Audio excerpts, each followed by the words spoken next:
All right, hello everyone. Thank you so much for joining us. How's everybody's morning going?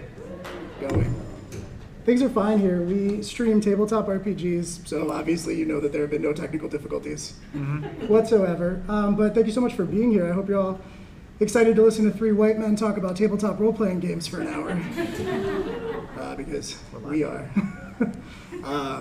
Welcome. So this is So You Want to Be a Game Master, and we are a charity tabletop streaming channel on Twitch called Live from the Apocalypse. Basically, we attempt to, we don't want to give Amazon money. So we try to encourage people who check out our streams to donate to one of the charitable causes, organizations, nonprofits that we're platforming at that point instead of donating through Twitch. Yeah, we're attempting to live stream this today. Is that everything? We're good? We're just gonna talk about like starting to run tabletop role-playing games. We have been doing this collectively for not very long, but separately for a very long time. Personally, I guess we'll go right into the introductions. My name is Will, by the way, I don't think I said that. I've been doing this I've been running tabletop games for about 20 years. I started playing Advanced Dungeons & Dragons with my dad when I was about 12, and pretty much just never stopped since then. I played a lot of other systems since then. Haven't actually played much 5e, but cannot begin to catalog the systems that I have done games with. And then we started up Live from the Apocalypse in the midst of the pandemic because, like a lot of people, we were mostly maintaining our sanity through this. And we decided we wanted to try to do some good while we were doing it. So with that said, I'm gonna stop talking. Andy, do you wanna go next? Yeah, more than happy to. All right, next slide, please, as we go through, right? Well, no, we're introducing ourselves. Full intros? Okay, Yeah. very cool. So yeah, I'm Andy, Andrew. Andy? I'm one of the GMs for Life in the Apocalypse. I've been gaming for about 25 years. I play and run all sorts of tabletop stuff, and I'm just always inspired to bring new people into the community and just watch it grow, because it's something it's had a great impact on my life for a very long time, and I just like kind of spreading the joy, right? So this is an opportunity to do that, and I'm very happy about it. So thank you all for being here. Brendan? I guess that's me then. Can everyone hear me okay? Perfect, thank you. So my name is Brendan. I also have been running tabletop games since, the year 2000. Yeah, got into Advanced Dungeons & Dragons, 2nd edition back in the day. Played a couple games with my dad as the DM, and then he, was an adult with responsibilities and couldn't do it anymore. I'm sure nobody here knows what that is like. And so I kind of had to be if I wanted my friends to play with me. So I learned on the fly. And now 20 years later, we're here. I kind of got slowly dragged into the inertia of Live from the Apocalypse, like a terrible sinkhole or a quasar. You're really selling this.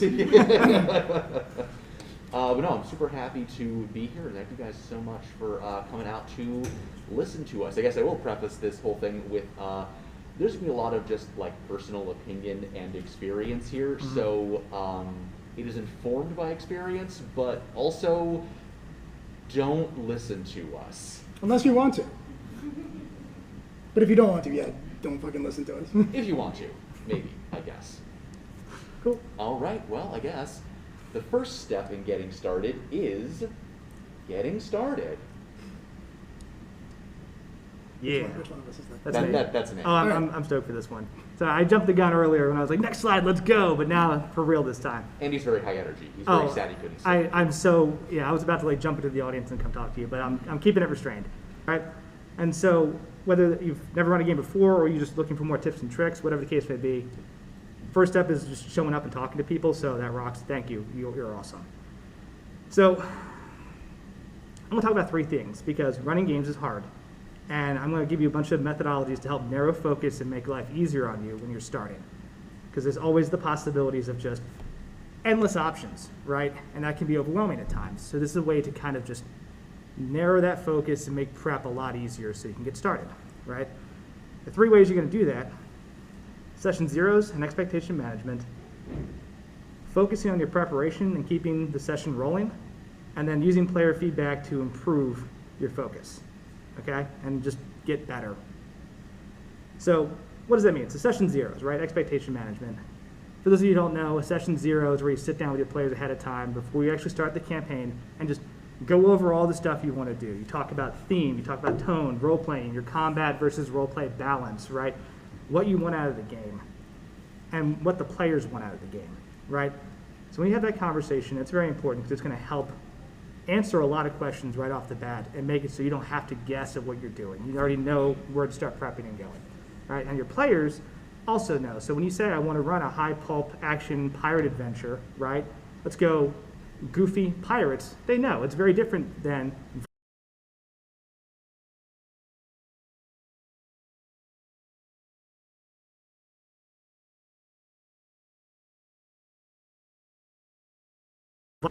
know what they're getting into and can build a character tailored into your world and story with, of course, their feedback affecting your prep.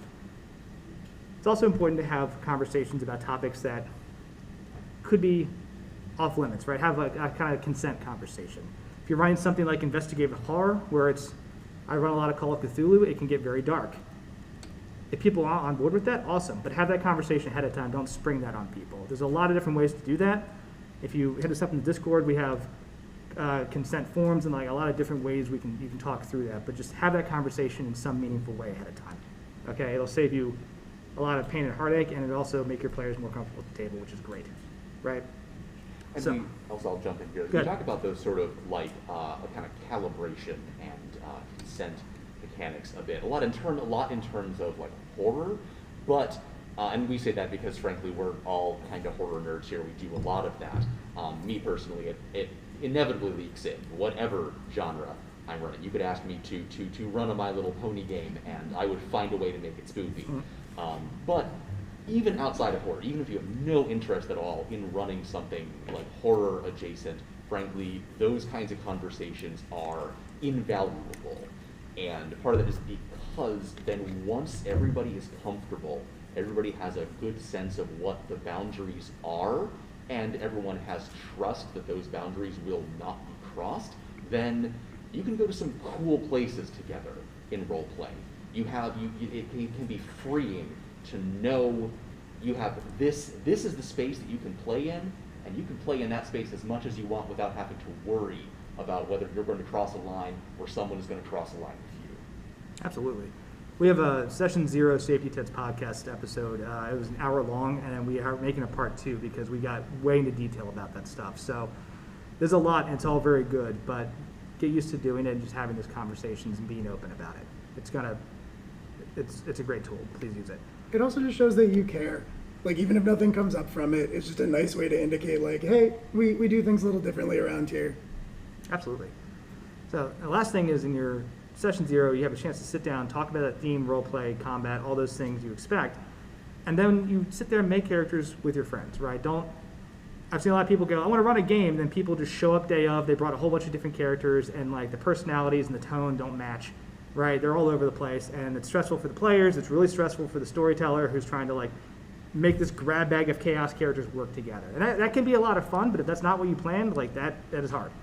So sit down with your players and just talk through the characters they want to make, and then make sure that they're ready to engage your plot and your world. They come with their own motivations, and then you can engage them as you tell the story. All that's going to go into the second part, which is your focus on your prep, right?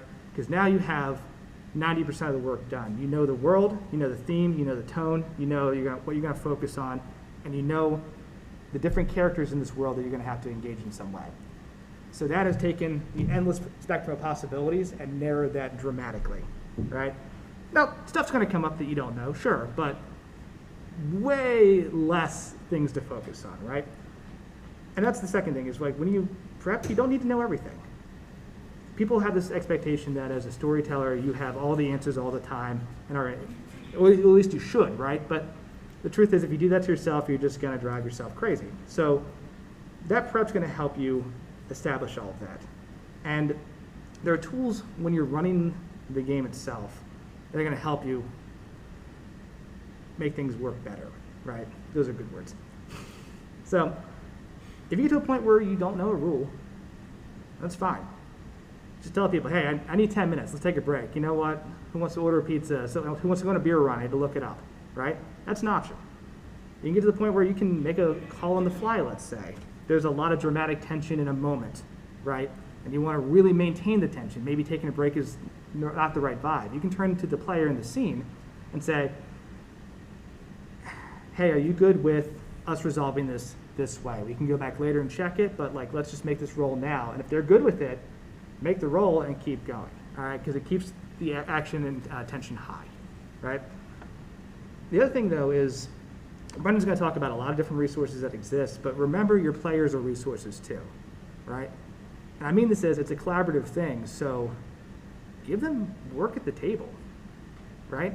Not like work to show up and actually play the game, but hey, like, okay, hey, you're my assistant GM, please. I know we're about to get into a scene where like it's going to be high grapple mechanics, and I can't remember any of that stuff. Hey, can you pull that up for me real quick? Thank you. Run this scene. Now those things are prepped, okay? Hey, please make sure you're the scheduler. Just please make sure before we leave here, we schedule something, right? Help me help you, because that alleviates pressure from you and makes it easier and makes the players more engaged in everything, and that's amazing, right? And lastly, it's collaborative, right? So if you get to a point where you're not sure how to resolve something, it doesn't all have to be on you. You can look at a player and go, what do you think should happen here? What are you trying to do? You keep asking me what the tallest building in the city is, and that's not something I planned. What are you looking for? Oh, I'm looking for an Assassin's Creed style observation post so I can see the British Royal Navy coming into port following us from our last treasure heist. Cool, easy. Like, So specific. yeah, but that's the thing. That's what the player wants. I don't have to guess that because I never would. I'd be like, I don't know, it's a church, maybe. Like, I would go just down a crazy random path, trying to give them something where I could just ask them, hey, what are you looking for? And they'll tell you, right? So that's in the session. And the last thing is at the end, right? You want to learn from your player feedback. And this is where a lot of people go, well, that was a good session. Bye. All right. Did you have fun? Yeah, we had fun. See ya. And then you just left there with your own thoughts going, did that actually work? Was that cool? I don't know. So if you have the time afterwards, my buddy introduced this, and I love it so much. We do a thing called favorites, right? And you just kind of make it evolve. So with favorites, people throughout the session write down cool stuff they liked that other players did, that you as the storyteller did. Just kind of make a few notes. And then afterwards, kind of do a highlights reel of like, oh yeah, it was hilarious when you came up with this and you did that and blah, blah, blah. You know, it's a great way to bond and talk about the game itself. It's also a great way for you to admit at times, like, man, I didn't have an answer for that, but like, I'm really glad you gave me that idea because that inspired me to go this way. And the player's like, wow, my input matters and the collaboration works because they can see the thought process, because sometimes they don't. It's also important because if they have legitimate feedback, right, you can do it at that point. So it's not just someone coming up to you and being like, hey man, that combat kind of sucked. It's layered in there with all the good stuff. Hey, the pacing was great, this was great. Look, the magic mechanic in that fight, that was brutal. It was hard to grasp. I lost the thread multiple times. Can we find a way to clean that up? I had a lot of fun, I liked the concept, but just in action, it didn't work for me. Yeah, cool, absolutely. And then take that feedback and apply it.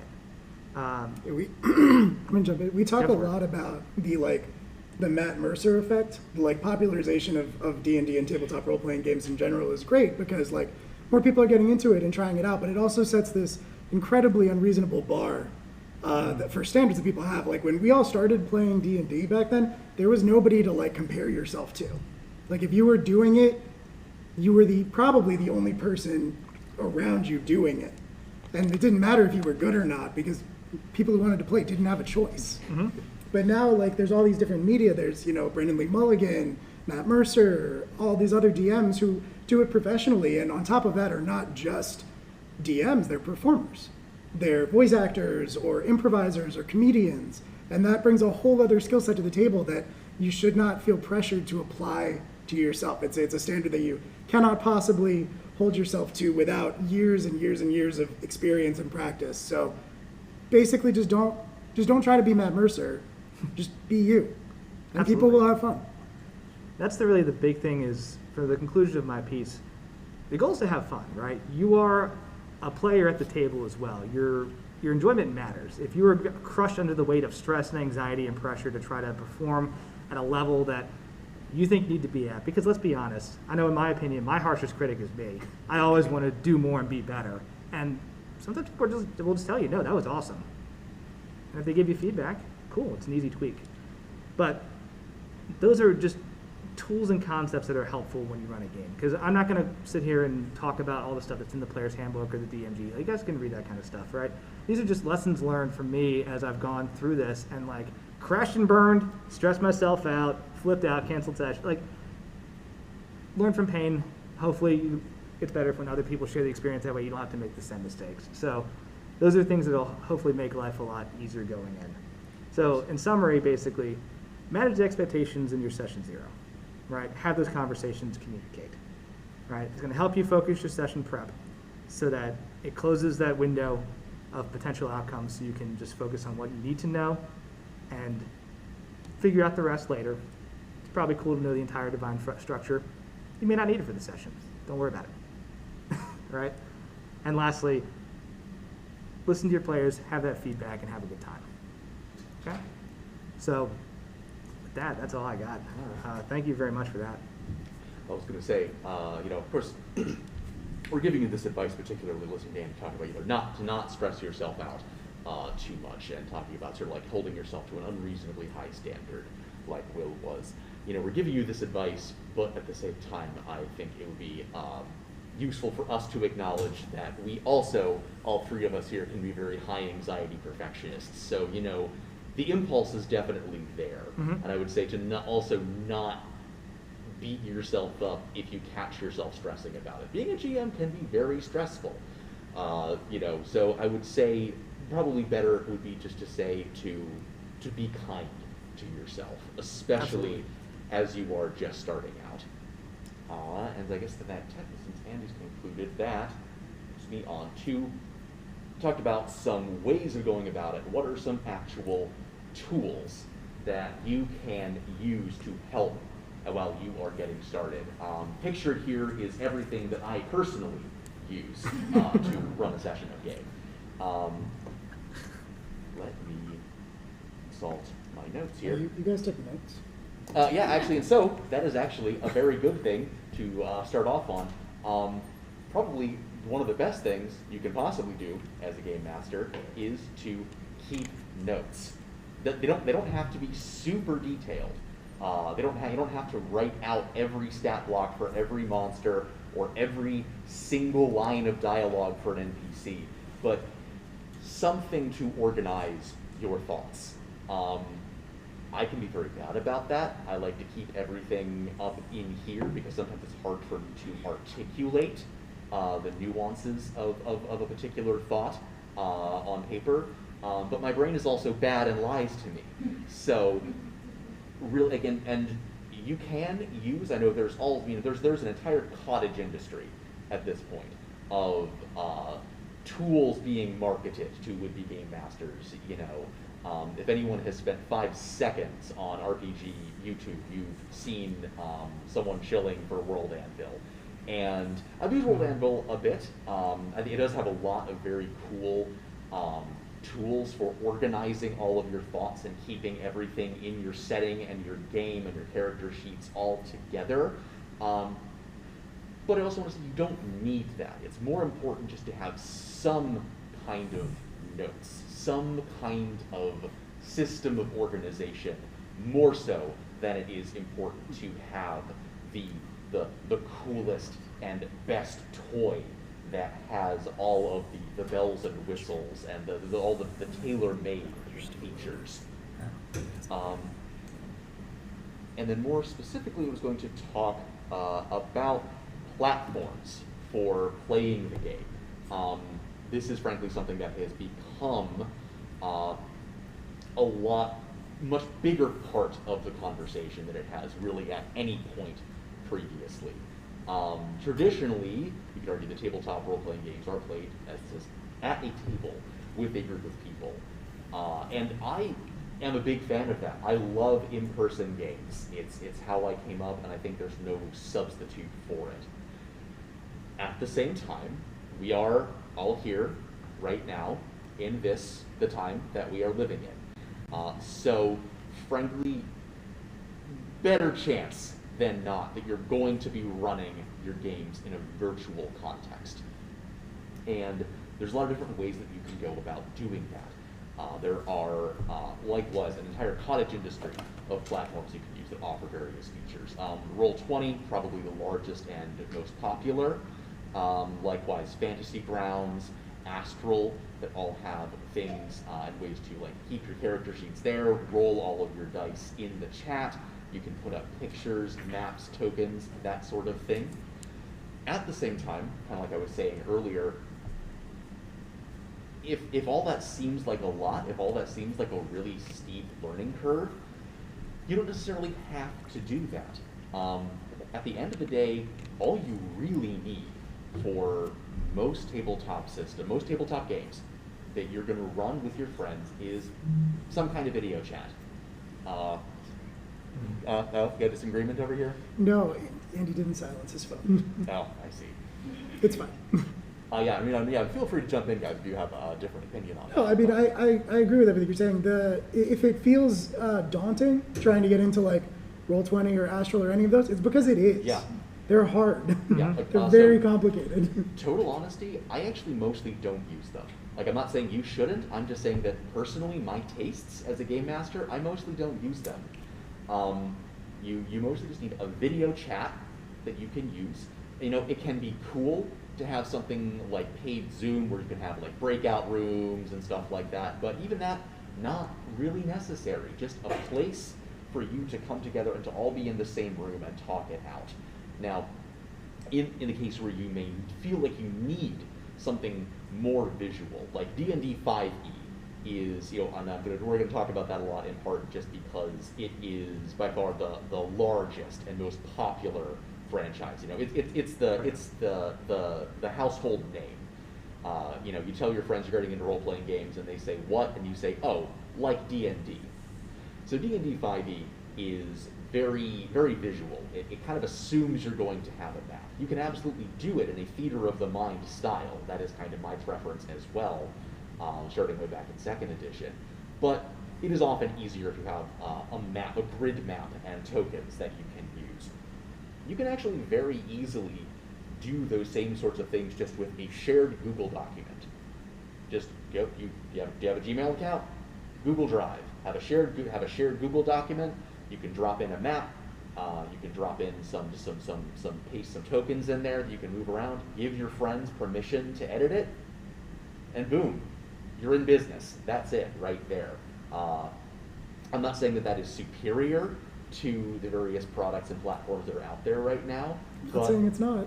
But it's mostly what I use because it's what I started using before most of those platforms existed, and in a lot of cases, I think it works just as well. So, and again, I say that just you don't feel like you have to learn the ins and outs of all of the features of these various platforms that are saying that they are the place where you play online role-playing games. Some of them are also like really resource intensive, and if some of your players don't have like really good computers or laptops, they will crash. Like Roll20 will crash your friends' computers. Now, that all being said, so I feel like I've just been maybe even needlessly negative about a lot of these products right now. I can be very opinionated. I will also plug some ones that I do like. Incarnate. Incarnate is a paid subscription, but it's pretty small. I think it's only like $5 a month. And even then, you can basically pay $5, get in there, make some maps, and get out, basically. And it does have a lot of very cool map making tools. If you want a bespoke map, like something that doesn't already exist, you can't find already existing on the internet, Incarnate is actually very fun. I've really enjoyed using it personally to make custom maps and things like that. Did you want to say something? Yeah, you want to jump in? Yeah, just to jump in real quick. So, it all comes down to stylistic intent, right? So if you really want to use these platforms, like I love Foundry and D&D Beyond, right?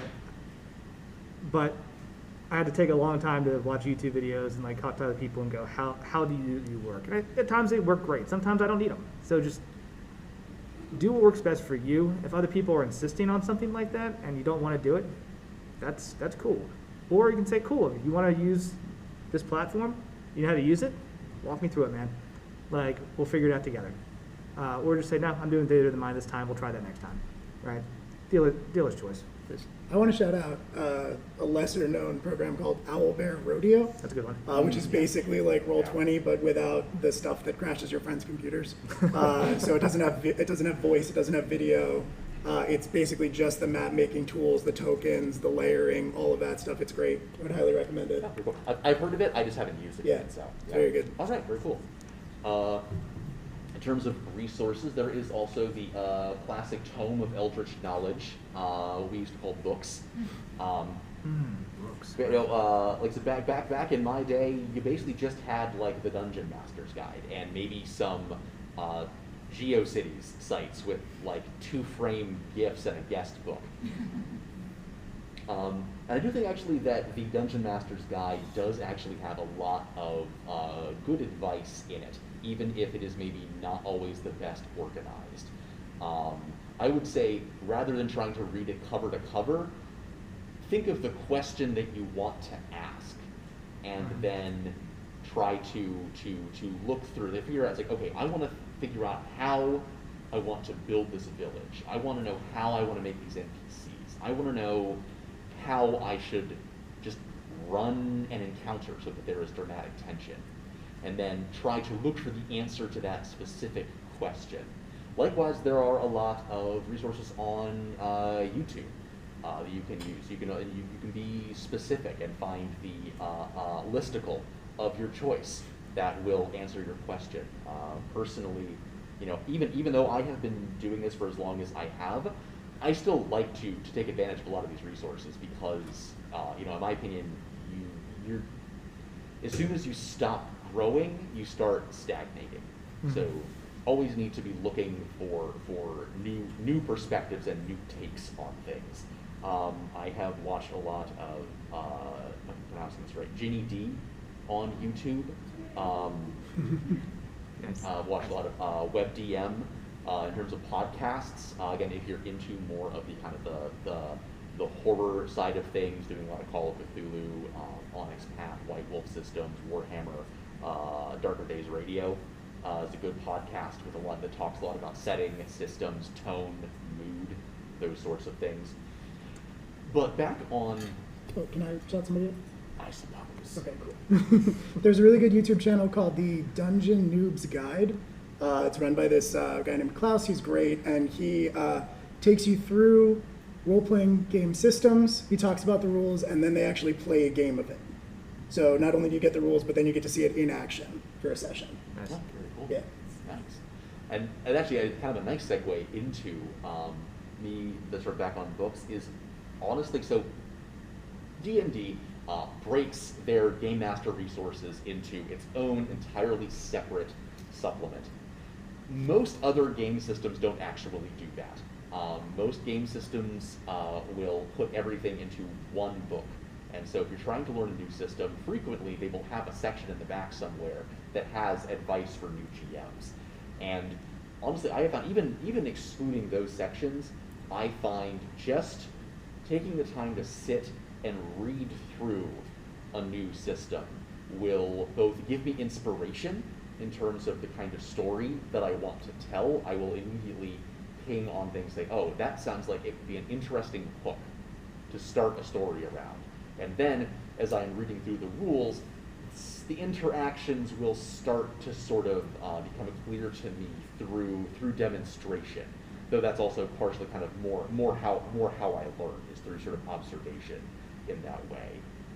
So I would say even read other systems, read other settings, other systems you haven't done before. Read Savage Worlds, Powered by the Apocalypse. Fate. Will loves to plug Fate. Fate plug. Read one-page RPGs. A lot of them are available for free on Itch.io. You know, and they will have like novel approaches to mechanics that you might think, oh, you know, instead of running it the way that we're running this in the book, this particular thing, What if we ran it this way? You're the game master. No one can stop you. Literally, no one can stop you. And actually, I guess that positivity. feels like a solid segue into the next section. Sure, let's do it.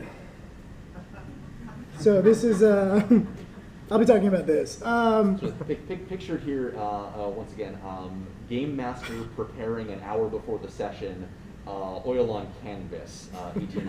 Yeah. So when it comes to creating your game, there's a lot of different words that you'll probably hear or have heard thrown around: world building, character creation, things like that. If you're starting from scratch, you may not really be clear about what those are. So I'll breeze through those real quick. But basically, like, world building is the setting that your game is going to take place in. You can create a wholly unique one, or you can run something from a module, which, like, D&D publishes plenty of those. They're the full adventure paths. You start at like level 1 usually, sometimes higher levels, and then it tells you what level you should end up at by the end. Those are great, and I would highly recommend them. I've had a lot of fun running those in the past. Again, don't feel like you're a bad GM if you're not creating, a 300-page reference document for your unique fantasy setting. But there. I love Brendan Sanderson. Sorry. But there are plenty of opportunities also to, like, make those unique and make them your own. Don't feel like you have to stick exactly to the letter of those if you go that way. When it comes to world building, I think this is kind of in contrast to some of the other GMs, but when I start thinking about world building for a game, I will do maybe 20% of it on my own. And then the other 80% I will normally do after we do character creation. Because I'll start with a framework, I'll start with covering the tone and the sorts of topics and themes that we want to cover. Like Andy was saying earlier, session 0 stuff. And then once the characters have been made, once I know what people are playing, once I have heard their backstories and things like that, then I'll start to build out the rest of the world and incorporate those elements as much as I possibly can, because if your character is involved in the world in a major way, it's going to make it more engaging and more fun for you. So don't feel like you have to start with that. Fate has a really good basis. Fate is just another role-playing system, but it's one that's very narratively driven and sort of rules light in contrast to D&D. There are crunchier systems, there are less crunchy systems. Do you want to define a little bit crunch? No. Crunch it basically refers to how many rules you have to learn to play the game well.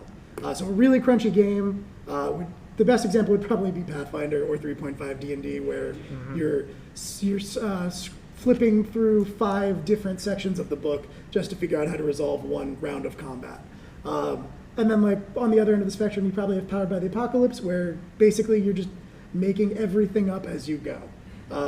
And you never have to look at anything, really. Fate is somewhere in the middle, I would say, but it has a very good mechanic for connecting different characters to one another. And that's also really valuable, giving the characters reasons to care about each other, giving them a reason why they are together, why they know each other, any shared history that they have. In terms of building out your world, I would really recommend, there are a lot of different systems and resources that are just for that. The number one that I would probably recommend is called Microscope. I really love using Microscope. It's a very short book. It's kind of a game in and of itself, but I tend to use it more as a tool.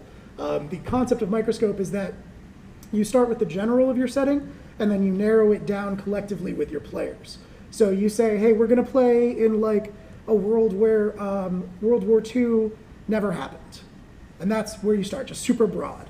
And then you narrow it down to say, all right, cool, what are the pivotal points that separate that world from our world? And then you zoom in on those pivotal points and you say, all right, who was in the room when those points were happening? And then everybody picks a character in that room, and then you just play it out. There are no rules. You just talk. If it comes to something that would normally need to be resolved with rolling, you just talk it out. You figure out what would happen. And because you're playing so many different characters, and they're not ones that you've, like, spent a lot of time with and put down on paper and defined their abilities, I find that people are less attached to them. So it's a lot easier to talk through combat instead of you have a lot less of people being like, well, but actually I think my guy's really good at punching, and he's gonna punch you, and you can't do anything about it because he's really good at it. So good. He's so good. So Microscope is a really great one. I would really recommend that one. Year One is another system that has a really good world building aspect built into it. You can sort of pick and choose these things from other systems to get yours to a point where you like to be, and then all of your players have a lot of buy-in at that point, and are invested in the world itself. A couple others. Yeah, go for it. Yeah. So Will's talking about like Year One and Microscope. Some others that I've discovered lately that are quite good. And now, so they're almost kind of like what we call micro games. They're like pamphlet-sized, and they're almost like a collaborative game in themselves that you can play in the span of 2-3 hours. I admittedly got into them just because I love world building. Will was saying, he likes to world build and then let the players fill in the gaps. That's fairly new to me. I have settings upon settings upon settings taking up entirely too much real estate in my brain.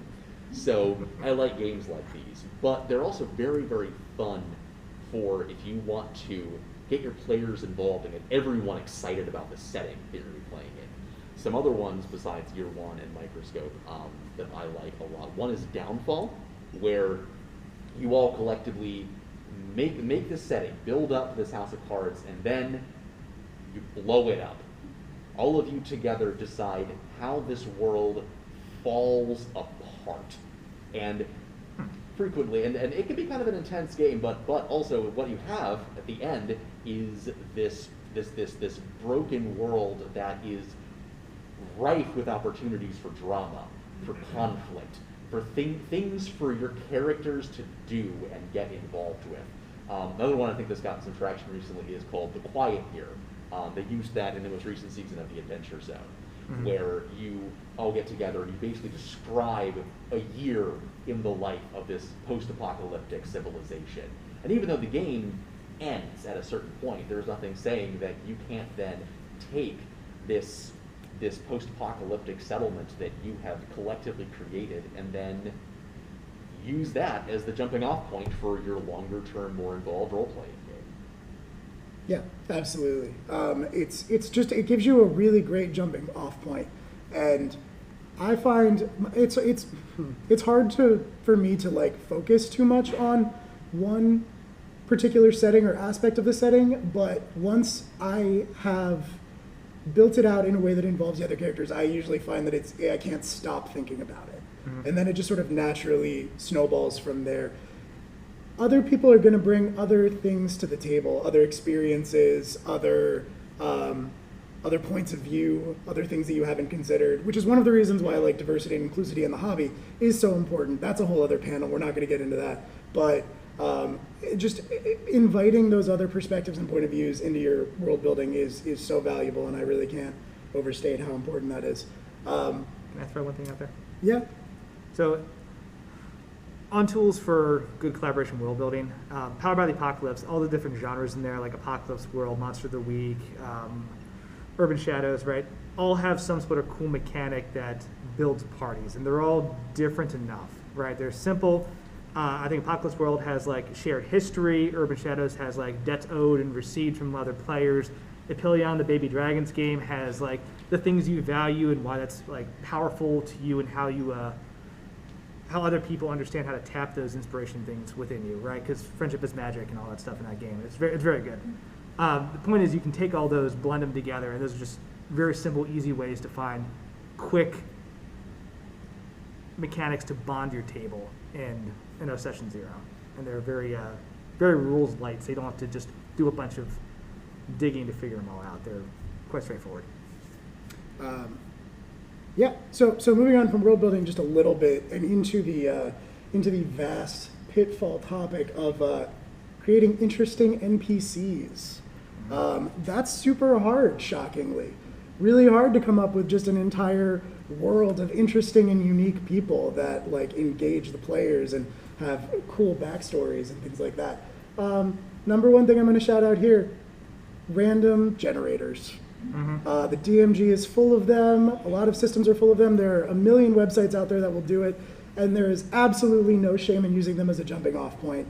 I do it probably most of the time. It gives you like a very basic framework, and you just kind of keep generating options until something catches your eye. And then you can build on it if you want to, or just go with it. It doesn't matter. What's going to matter is the interactions that they have with the NPC in that moment. And having anything prepared, in my experience, is better than just sort of being like, the bartender? Jeff. Is Jeff the bartender? He's got a name. Yeah. Damn. His name is Jeff. Awesome. They're all named Jeff. But Kind of Nurse Joy situation. yeah, very Nurse Joy situation. Yeah, there's absolutely nothing wrong with that. The Dungeon Master's Guide does have good opportunities for that. We have another podcast episode that's coming out at some point where we talk about creating interesting villains and things like that. Obviously, villains and like main NPCs are going to be a bigger topic. They're going to have more weight behind them than your average everyday NPC. But like Andy was saying earlier, when you stop and say, does anybody want to grab a beer? Like, I need to look up this rule or something like that. If they show up to a location that you did not plan for and you don't have NPCs prepared, don't be afraid to say, all right, we're taking a beer break, and just generate some randos. And you'll have something that's going to be more interesting than Jeff the bartender, I promise you. Or Whatever you end up with. Or a beverage of your choice drink. Or a beverage of your choice. Yeah, you don't have to drink beer. Don't drink beer. Yeah. Maybe I should have taken notes. Well, if I may, so one last thing too for resources, right? I'll do a shameless plug for the channel, right? Oh, yeah. We have a Discord QR code up here, right? We're going to put our social media up at the end. But we are not the end-all, be-all of knowledge, but we have a ton of people in this community who are just awesome and have a lot of good thoughts and opinions. So if you want to jump into our Discord and talk with us and them, if you want to get on TTRPG Twitter and follow us there too. We talk to a whole bunch of creators, and they've all got awesome stuff and neat inspiration to check out. So just getting involved in the community and asking questions and surrounding yourself with people who have that creative boost is great. So that's an option as well, and a shameless plug. Well, I think as long as we're asking for engagement from our lovely audience, that seems like as good of a segue as any. Here to help. Yeah, do some Q&A. Do we have any questions about anything we talked about today?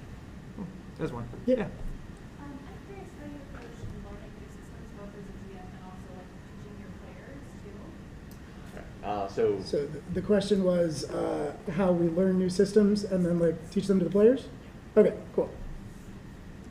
That can be very tricky. That is actually something that I do a lot. I run programs. I run a lot of introductory D&D games. Hey, D&D 5e, even itself, like the household name, not the easiest system to learn, in my opinion, honestly. Even like as a first level character, there's a lot of plates spinning. So I would say, if you are looking to try and teach someone a system, and they're willing to do it, I would usually actually maybe suggest trying to go for a slightly more rules light system. Although at the same time, it depends on what your players are looking for. We talked a bit earlier about crunchy versus less crunchy systems. People enjoy different things. People do like the game aspect of these things as well. So teaching is usually what I will try to do is try to break it down into bite-sized chunks. Or I will run a session that is more or less a teaching session where I will sort of introduce the concept of role-playing and what you're going to be doing. And then we'll sort of try to structure encounters, so almost kind of like a video game tutorial, where, okay, you've encountered this situation, so now we're going to talk about some skill checks. What skills are, what they do, like what kind of things you have at your fingertips, you know. And then walk them through how to sort of adjudicate those, have a social encounter. And then when you get to combat, don't overburden them at the beginning talking about how combat's going to work. And now we're just going to go through step by step in the course of this session how combat works in a live fire environment, basically. guys have any thoughts? I mean, everybody has a different learning style. Different things are going to work well for different players. If you have a very dedicated group who really want to get into it, I think Brendan's way is great. If you are doing a one-shot, if you have some people who have expressed interest, but like they don't really want to, like sometimes you have people who say, I want to play D&D, and then they don't know what they signed up for. Homework for the game. Yeah, basically. So what I will usually try to do in those circumstances, no matter what the system is I will isolate the core mechanic. I will do like the board game thing, where I will isolate the core mechanic, I will explain that, and then I will say, and we'll figure out the rest as we go along. So like if I was pitching D&D 5e to somebody, I would say, well, basically when you want to do something, you roll a d20, you add some of your stuff to it, the higher you roll, the better you succeed. If it's not live from the apocalypse, that's us. If it's powered by the apocalypse, I would say something like, well, you roll 2d6, you add your stat to it, and the higher you roll, the better you succeed, and stuff like that. And it's cool that there are so many systems now that you can do that with, because when we had 3.5 D&D and Pathfinder, you couldn't do that. You would be like, yeah, you roll 1d20 and you add some stuff to it, but if you roll in the mid-range, then something else could happen. And also, if you're trying to do something to somebody else, you compare it to a different number, and high is not necessarily better. It was a whole thing. So, And so something else also I will say, not all systems are as good at explaining themselves as others. So to use the 3-5 example, like 3-5 skills, don't recommend using it. Like, very straightforward. You have skill points. You get one rank in a skill for every one skill point you spend if it's a class skill. If it's not a class skill, you have to spend 2 skill points to get a rank. That's 2 sentences. The book devotes like a chapter to it and doesn't explain it.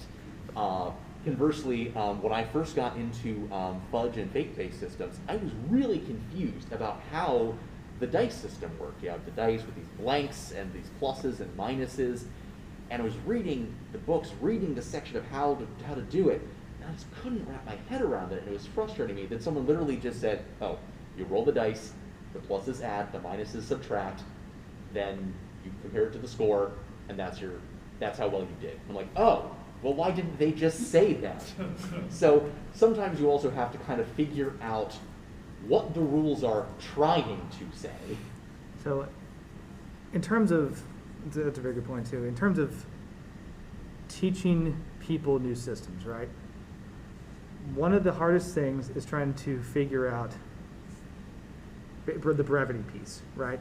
And how interested that person is. So once you figure that out, you can sit down and obviously you have a little homework on your end. You have to figure out the system so you can explain it to people. If you know people who are familiar with the system, tap them into resources, right?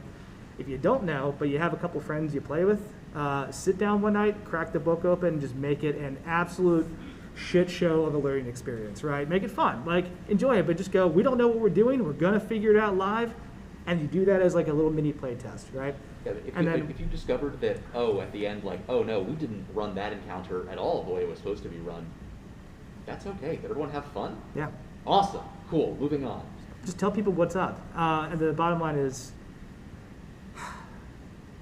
thought's gone. Anyway, be honest about it, right? Sure. Yeah, you please. have a question. Yeah, so, like, I'm gonna use 5e as an example. A lot of systems have things like bonds, flaws, ideals, and backstory. And a lot of times that just gets, even like, I would say, like, alignment gets kind of brushed to the side. It's just it's a little bit of icing for players to use. But as a DM, do you ever use those to kind of engage your players? And, like, what are some tips or tricks you have for, like, really kind of bringing that in and making the world more, like, connected to the players that way? I personally, so the way that those are written out in like 5e and in some other systems do it differently, but in a lot of systems, you're right, it's just kind of like part of your character creation. I personally like to do those at the table, like with the players, and I like it to be a conversation. Like it's nice that in 5e they give you, I think it's a chart you can roll on. At the very least, you can like choose from those. But I personally just like to frame them as questions, and one of the best sessions I ever played in was run by one of the players that's on our channel. It was Dungeon World, and it has a similar mechanic. to that, and what he did was he brought each of us into a room separately, because we could do that then, and asked us the questions, and then we had a conversation back and forth with like me in character and him as the DM.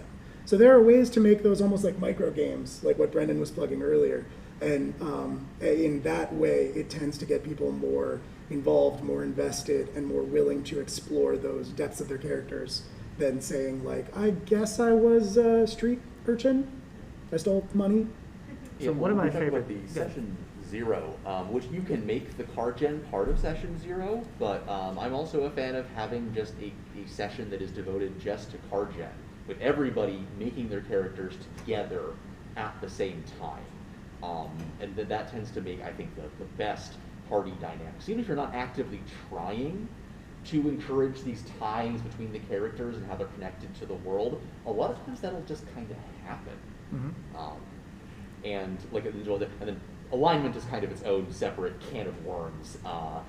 Just, you know, how D&D handles morality and trying to sort of ascribe an objective ethical construct onto a fairly subjective world. And likewise, alignment used to be more important in previous editions, but I think they got tired of all the arguments it caused. So it's kind of a vestigial edition in much of 5e. Yeah, we call it a win that paladins don't have to be lawful good anymore, and we leave it at that. Yeah. So one of the big things, if you're going through the character generation process and trying to get people to explore those ideals, bonds, flaws within their character, and you ask people, you know, like, okay, cool, well, you made this character, what's their deal? And they're like, I don't know. Cool. Hey, this is one I like to use. Walk me through a typical day of your character's life, right? When you wake up in the morning, first thing, describe where you live, right? And then they can just start thinking, well, you know, my character is like a real neat freak, so I think my room looks like this. I have these things around here. I'm like, cool. What do you do, right? What's the first thing you do when you wake up? Do you hit the snooze alarm, or do you go out for a cup of coffee, or do you start working out? Like, already you're starting to define characteristics now. You're just not asking them, hey, define the characteristics. It's like, okay, cool. Your character seems like a morning person who has a good routine. Okay, let's walk through the day. And then kind of just talk through that. And it's very, very easy as they kind of generate the things that they think would be interesting for that character to have.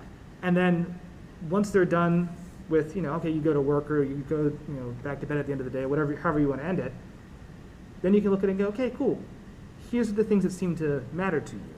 Here are the things you kind of struggle with. Like, oh, I'm always late to stuff. That sounds like a flaw, you know? Oh, it's really important that I be on time because I don't want to let my friends down. You know, oh, okay, cool. That sounds like a bond or an ideal. Sorry, an ideal, right? Kind of dissect it that way. Kind of inception the character creation piece. Sorry, I just want to mention, because I realize we've been talking a lot about these like made up back and forth scenarios that exist outside the framework of a lot of these games, and I realize that can be daunting and feel a little silly when you first get into it, and that's completely valid. We talk a lot in like tabletop spaces about yes and, the core rule of like improv and stuff like that. You're always supposed to yes and your partner, whatever they go off of. But what another player on our channel pointed out, that like sometimes just limiting that message to yes and can result in people ending up in some uncomfortable scenarios where one player is building to something and another player is not comfortable with it. But like that first player has the expectation that they're just going to go back and forth with them. So when we talk about yes and in tabletop spaces, I think it's really important to just add an addendum that like yes and as long as you are comfortable. And it's okay to offer prompts and build back and forth in a way that you're not constantly building to something. Mm-hmm. If one of your players is struggling or if you're struggling, it's okay to like slow things down, offer suggestions, wait a while, or just like have a sub conversation back and forth about what it is that they're trying to describe. But like yes and, sure, but with an asterisk. The other side of yes and is no but. Yeah. Yeah. Sorry, what was your question in the back? Do you have any advice on handling character death? Character death? Mostly just handling expectations at the beginning? Oh. Hell yeah, we do. You've hit on a topic that is so near and dear to my heart. I love your gloves, by the way. Andrew, take it away. So I run a lot of Call of Cthulhu. I've killed a lot of characters, right?